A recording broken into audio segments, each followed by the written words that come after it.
The late afternoon sun beat down mercilessly on the Arizona territory, casting long shadows across the weathered boardwalks of Redemption Gulch. Inside the Silver Dollar Saloon, time seemed suspended in the haze of tobacco smoke and whiskey fumes. Three men hunched over a poker table in the corner, their eyes darting between their cards and the broad-shouldered figure at the bar. Cole Blackwood stood with his back to the wall, one boot resting on the brass rail, his right hand casually draped near the worn walnut grip of his Colt single-action Army. The revolver wasn't standard issue. Cole had modified it with a hair trigger pull that broke at just 2.5 pounds, custom-carved grips of aged walnut that fit his hand like they were born there, and a polished cylinder that rotated smooth as silk.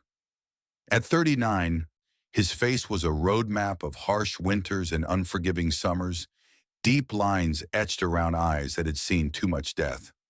"Blackwood!" The shout came from the poker table as chairs scraped back and cards scattered. "We heard you've been asking about us." The three men rose in unison, hands hovering over their holsters. The tallest one, a scarred brute with a patchy beard, spat on the floorboards. "You're a long way from Colorado, bounty hunter," he snarled. "That tin star on your wanted poster don't mean shit here." Cole took a slow sip of whiskey, set the glass down with deliberate care. Carson Mills, wanted in 3 territories for murder, robbery, and horse theft. His voice was sand over granite. "Your 2 friends are worth another 500 combined. Not a fortune, but enough to keep me in whiskey for a while."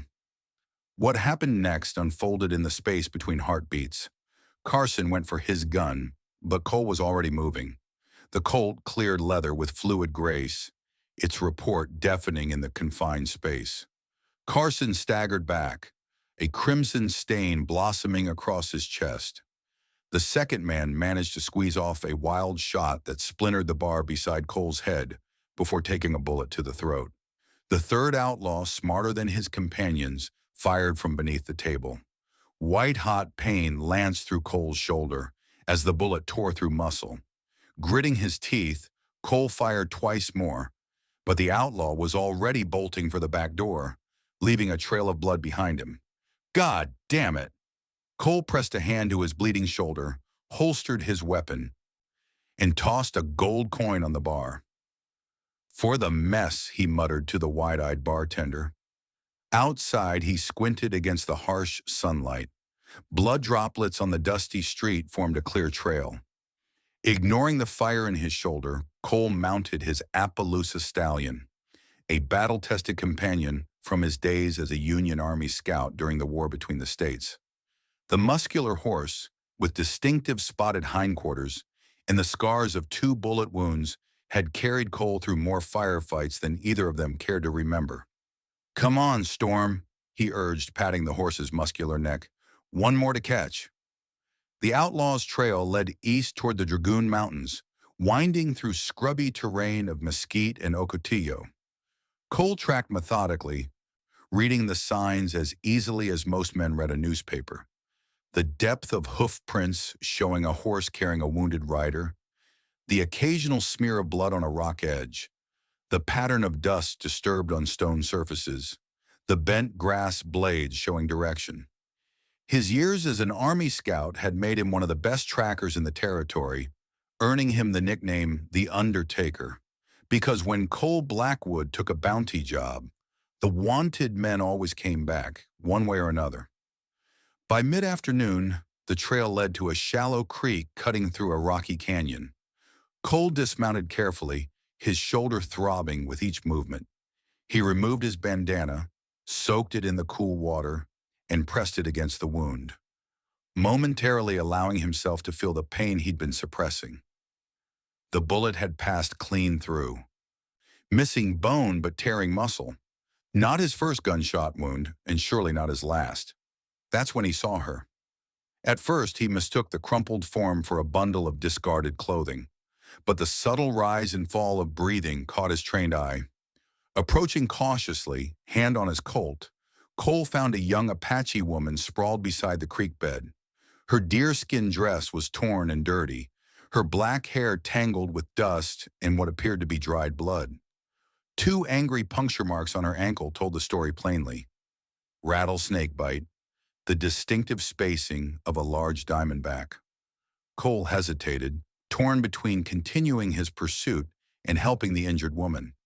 The outlaw's trail was growing cold, but the woman before him had hours at most before the venom would claim her life. The swelling had already progressed halfway up her calf, angry red streaks pointing toward her heart. "Damnation," he muttered, holstering his weapon. As he knelt beside her, the woman's eyes snapped open, dark, fierce, and clouded with fever. With surprising speed, she lashed out with a hidden knife, slicing across Cole's already wounded shoulder. "Son of a—" Cole jerked back, then lunged forward to restrain her wrist. "Easy! I'm trying to help you!" She fought with desperate strength, but the venom had weakened her considerably. Cole pinned her arms with one hand while examining the bite with the other. The swelling had progressed dangerously, angry purple streaks extending up her calf. "You're dying," he said bluntly. "That snake got you good. Now hold still or we both lose." Drawing his Bowie knife, a wicked 15-inch blade with a brass guard and staghorn handle that had saved his life more times than he could count, Cole made a quick, precise incision above the fang marks. The woman cried out, her body arching in pain, but he held her firmly. "Breathe," he commanded, then lowered his mouth to the wound. The venom tasted bitter and metallic as he sucked it out, spitting repeatedly into the dirt. Between each extraction, he watched her face. Her eyes remained locked on him, not with fear, but with a warrior's defiance even at death's threshold. He worked methodically until he was reasonably certain he'd removed most of the poison. Sitting back on his heels, Cole wiped his mouth with the back of his hand. "You'll live," he said, though he wasn't entirely convinced. "But not if you stay out here." Only then did he fully register the state of her clothing, the deliberately torn dress, the bruises forming on her arms and face, the marks of rough hands. This was no accident. Someone had meant for her to die out here, alone and forgotten. A decision formed in Cole's mind.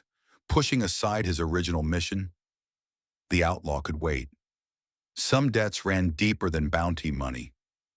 "I'm taking you to my cabin," he told her, though she likely couldn't understand his words. "Don't stab me again." He lifted her carefully, feeling the heat of fever radiating through her body. As he settled her onto Storm's saddle, Cole noticed movement along the ridge above. Riders silhouetted against the sky, watching. They weren't Apache, judging by their hats and posture. Bounty hunters, maybe, or the outlaw returning with friends.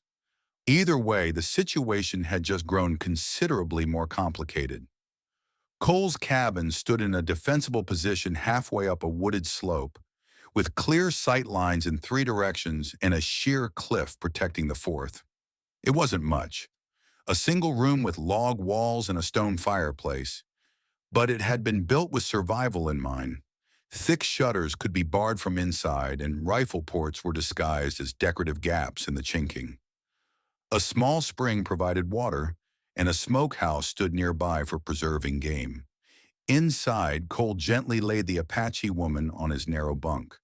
Her breathing had grown labored, her skin burning with fever.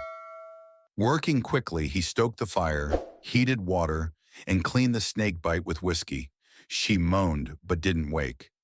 Only after tending to her did Cole finally address his own wound, gritting his teeth as he dug out bullet fragments with the tip of his knife.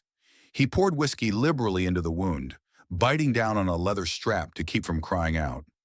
It wasn't his first gunshot wound, nor, he suspected, would it be his last. He bandaged it tightly with strips of clean cotton, then collapsed into the room's only chair, Winchester rifle across his knees, prepared for a night of watchful waiting. Dawn broke with pale fingers of light through the cabin's single window. Cole, who had dozed fitfully, snapped fully awake at the sound of movement from the bed. The Apache woman was attempting to sit up, her face contorted with pain, but her eyes clear and alert. When she spotted him, she froze, then frantically searched for a weapon.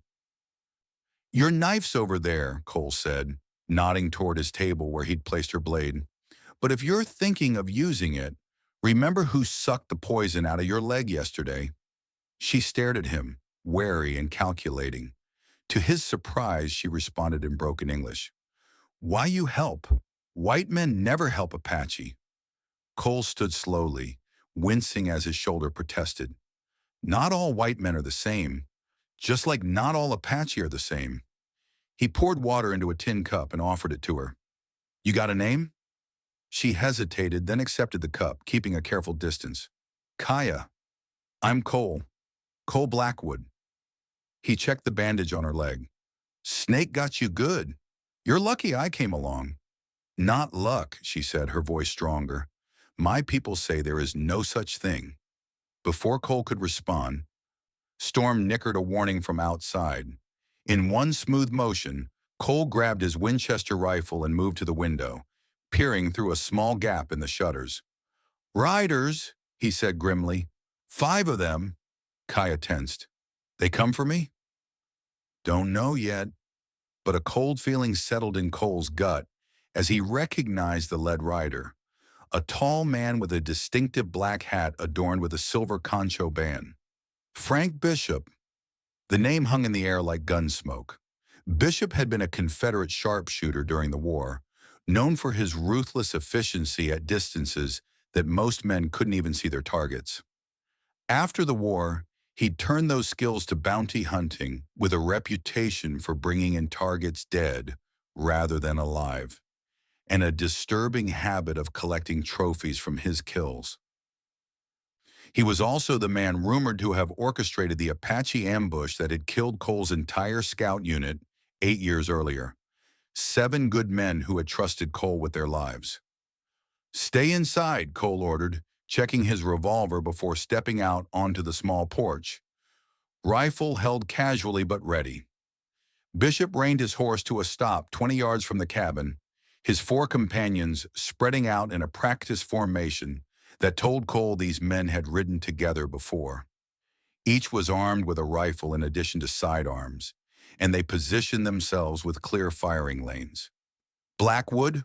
Bishop called, a thin smile cutting across his weathered face. "Long time." "Not long enough, Bishop. Tracking a man who shot up the silver dollar yesterday. Trail led this way."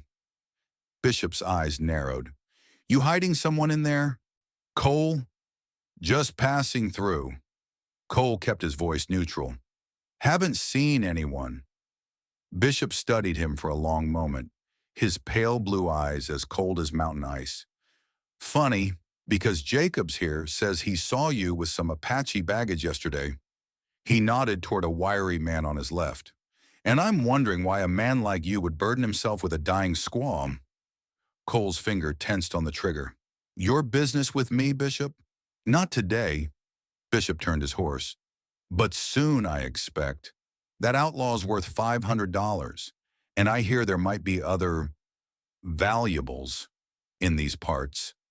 His gaze flicked meaningfully toward the cabin. "We'll be seeing each other again." As the riders disappeared down the trail, Cole remained motionless, his mind racing. Bishop wasn't here by coincidence. The question was, what did he really want? Inside, Kaya stood braced against the table, a knife in her hand. "You know this man?" It wasn't a question. Cole set his rifle down carefully. "We have history." "He is bad man," she said with absolute certainty. "I see it in his eyes." "That's putting it mildly." Cole checked his shoulder bandage, which had begun to seep blood again. "Bishop was a Confederate sharpshooter during the war. Could hit a man at 800 yards. After the war, he started hunting bounties. But rumor says he also works for whoever pays best. Government contracts, private vendettas." He paused, meeting her gaze directly. 8 years ago, an Apache war party ambushed my scout unit near Skeleton Canyon. 8 men went in. I was the only one who walked out. Understanding dawned in Kaya's eyes. You think this Bishop man arranged it. I know he did. Just can't prove it. Cole's jaw tightened. So now you understand why finding you, an Apache woman, puts me in a difficult position. Kaya straightened, dignity evident despite her weakened state. I am not your enemy, Cole Blackwood. Then who are you? He demanded. What were you doing half dead by that creek? Her face hardened, pride warring with necessity. Finally she spoke, each word measured and heavy with meaning. I am daughter of Chief Many Horses. I was banished because I tried to stop raid on settler wagons. Her eyes held his unflinchingly. My people say I betray them. They tear my clothes, beat me, leave me for dead in desert. This is punishment for warning white settlers. Cole stared at her, reassessing everything. You warned settlers about a raid? She nodded once. I believe peace is possible. My father taught me this before settlers killed him. Now his brother leads with anger, not wisdom. The irony wasn't lost on Cole. He who had lost men to Apache raiders was now sheltering an Apache cast out for helping people like him. But something else nagged at his memory. This raid you tried to stop, when was it? 8 summers ago, near place whites call Skeleton Canyon. The cabin suddenly seemed airless. You tried to warn my unit? Kaya's eyes widened slightly. You were there? Blue coats with yellow scarves? Army scouts, Cole confirmed, his voice hollow. We were ambushed. Everyone died except me. Not ambushed by Apache alone, Kaya said firmly. White man tell them where to find you. Mexican translator told Apache you come to kill women, children. He worked for man in black hat. Bishop, Cole whispered, the pieces finally clicking into place. And you can identify this translator? She nodded. He still works with Bishop. I saw him yesterday, watching from Ridge. Cole's mind raced. If what she said was true, Bishop had engineered the deaths of Cole's entire unit, using the Apache as his weapon. And now Kaya, the one person who could prove it, had literally fallen into Cole's hands. No wonder Bishop had shown up so quickly. A sudden crash against the rear window shattered the moment. Cole shoved Kaya down as a bullet splintered the wood where she'd been standing. Outside, a man shouted commands, followed by the distinctive sound of rifles being chambered. Looks like Bishop decided not to wait, Cole muttered, grabbing his Winchester. Can you shoot? Kaya picked up Cole's spare Colt. I can learn fast. Despite everything, Cole found himself grinning. I bet you can. The siege of Cole Blackwood's cabin had begun. Night fell with tense silence, broken only by occasional gunfire. Cole had counted at least 3 attackers, possibly more, using the surrounding forest for cover. So far, they'd been content with keeping him pinned down, but that wouldn't last. They wait for dark, Kaya said, checking the revolver Cole had shown her how to load. Then they come. Bishop's not usually this patient, Cole replied, peering through a rifle port. He wants something more than just killing us. Kaya met his gaze steadily. He wants what I know, which is... She hesitated, then reached beneath her torn dress and withdrew a small leather pouch. From it, she removed a folded piece of hide covered with markings. Map, she explained, to sacred place. Cave with Spanish gold hidden by my ancestors. Many rifles, many deaths worth of gold. She refolded it carefully. Bishop tortured my cousin for this. Now he wants me to be sure map is correct. Cole whistled low. That explains a lot. He glanced outside again. Bishop won't risk damaging that map.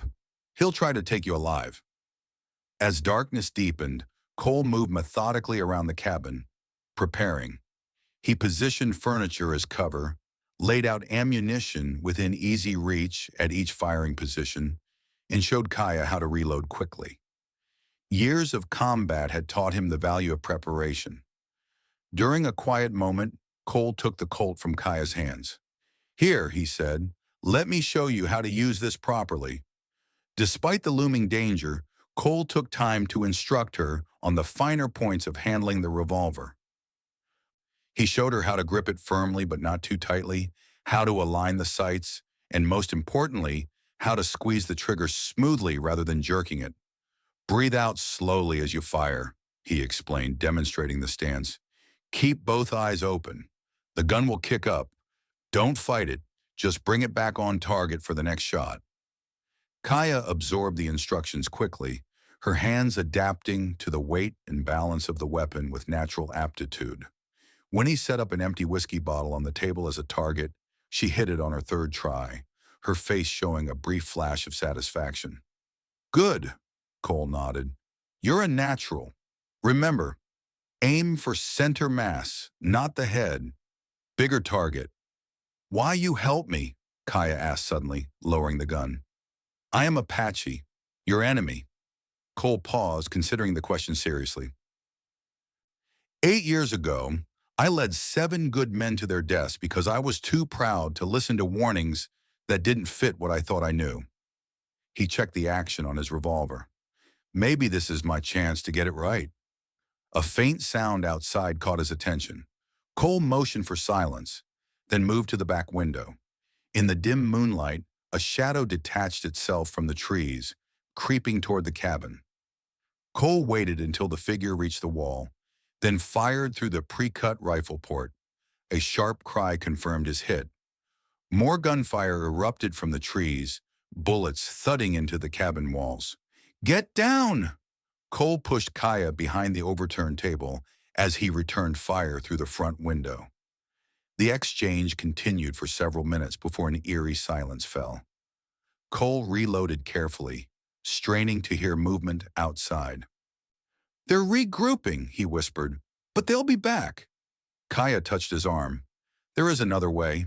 She pointed to the floorboards. Dig, make tunnel, surprise them from behind. Cole raised an eyebrow. You suggesting we dig a tunnel right now? No, she smiled slightly. I suggest you already have one. Despite himself, Cole chuckled. You're observant. He moved to the corner of the room and pulled back a bearskin rug, revealing a trapdoor.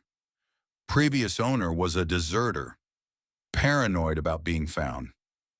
The narrow tunnel extended 30 yards, emerging in a dense thicket downslope from the cabin. Cole led the way, moving as silently as his wounded shoulder would allow. Kaya followed, her steps sure despite her injured leg. Once outside, Cole circled back, using the darkness and his knowledge of the terrain to approach the attackers from behind. He counted 4 men surrounding the cabin, with no sign of Bishop. Moving like a ghost, Cole took up position behind a boulder with clear sight lines to 2 of the gunmen. His first shot dropped one instantly. The second spun and fired wildly before Cole's follow-up shot found its mark. The remaining 2 scattered for cover. A rifle barked from somewhere to Cole's left. Not one of Bishop's men. Kaya had positioned herself perfectly and just taken down a 3rd attacker. The last man broke cover, running desperately for the horses tethered at the edge of the clearing. Cole's bullet caught him in the leg, sending him sprawling in the dirt. Within minutes, Cole had the surviving attacker bound and gagged inside the cabin. Blood soaked the man's trousers where Cole's bullet had shattered his kneecap. Where's Bishop?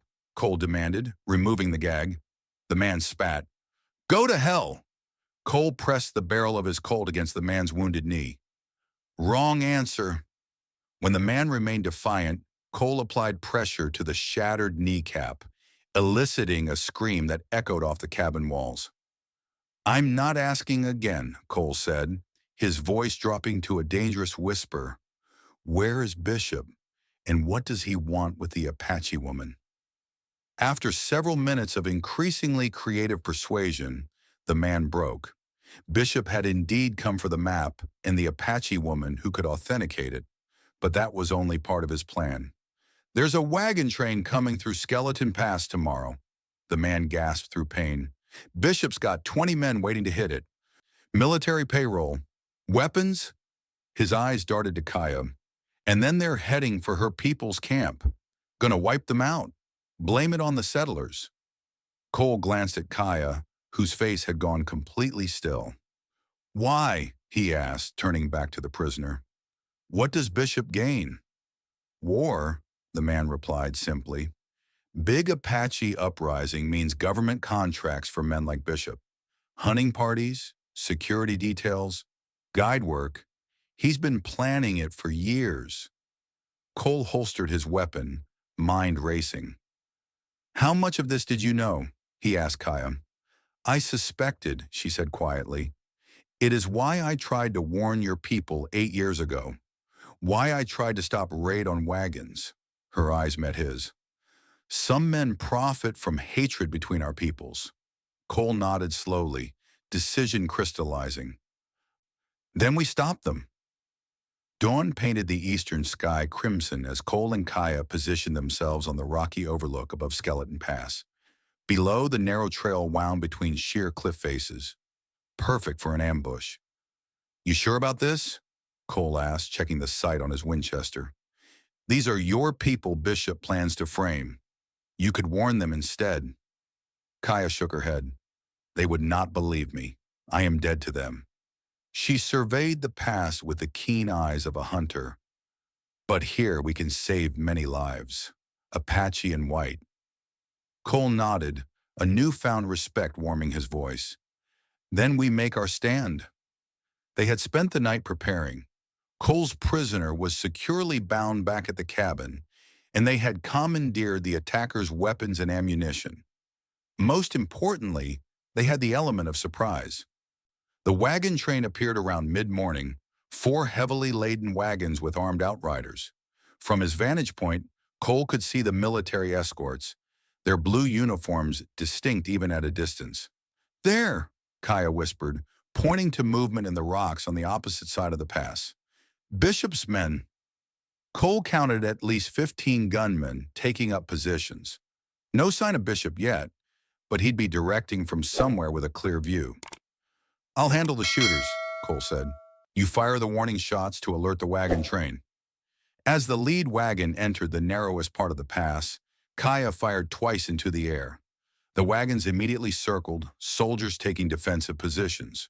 Simultaneously, Cole began picking off Bishop's ambushers with methodical precision. The range was extreme for most shooters, nearly 400 yards, but Cole hadn't earned his reputation by being average. 6 men fell before the others realized they were being fired upon from behind. Confusion erupted among Bishop's forces. Some returned fire toward Cole's position, while others began shooting at the wagons. The soldiers below, now alert to the danger, laid down a withering barrage of rifle fire. Through his scope, Cole finally spotted Bishop, positioned on a ledge opposite, directing his men with hand signals. Their eyes met across the canyon, recognition flashing between them. Bishop's rifle came up smoothly, and Cole rolled aside just as the bullet struck stone where his head had been. 2 more shots followed in rapid succession, uncomfortably close. "He's good," Cole muttered, shifting position again. Kaya touched his arm. "Let me draw his fire. You make the shot." Before Cole could protest, she darted to a new position, exposing herself just enough to attract Bishop's attention. The distraction worked. Bishop's next shot kicked up dirt near Kaya instead of finding Cole. In that critical moment, Cole steadied his breathing, adjusted for wind and distance, and squeezed the trigger. Through the scope, he saw Bishop jerk backward, clutching his shoulder.